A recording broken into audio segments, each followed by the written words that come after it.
అందరూ ఎలా ఉన్నారు? బాగున్నానండి. మళ్ళీ నేను చెప్పక్కర్లేదు, ఇది కంటిన్యూ అయిపోతుంది.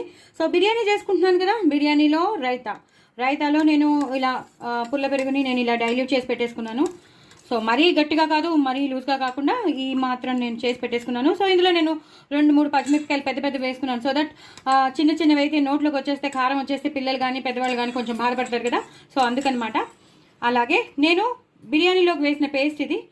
అలాగే అంటే ఎండుమిరపకాయలని వేడి నీళ్ళల్లో ఒక 5-6 నిమిషాలు ఉడకబెట్టేసి దాంట్లో నేను వెల్లుల్లిపాయలను కొన్ని వెల్లుల్లిపాయలు కొన్ని మిరియాలు వేసేసి గ్రైండ్ చేసిన పేస్ట్ అనమాట.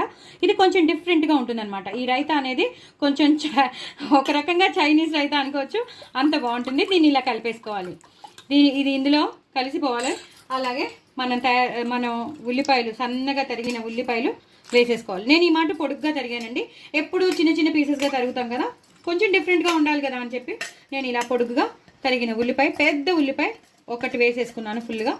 అలాగే కొత్తిమీర, అలాగే పుదీనా మొత్తం అన్నీ వేసేసుకున్నాను. నేను ఉప్పు కూడా ఇందాక వేసేసుకున్నానండి. సో రైతా అయిపోయింది. చాలా టేస్టీగా ఉంటుంది. ఒక్కసారి అయితే మీరు ట్రై చేయండి. చాలా టేస్టీ అయిన రైతా, డిఫరెంట్గా ఉంటుంది. నిజం చెప్తున్నాను, అంత డిఫరెంట్గా ఉంటుంది.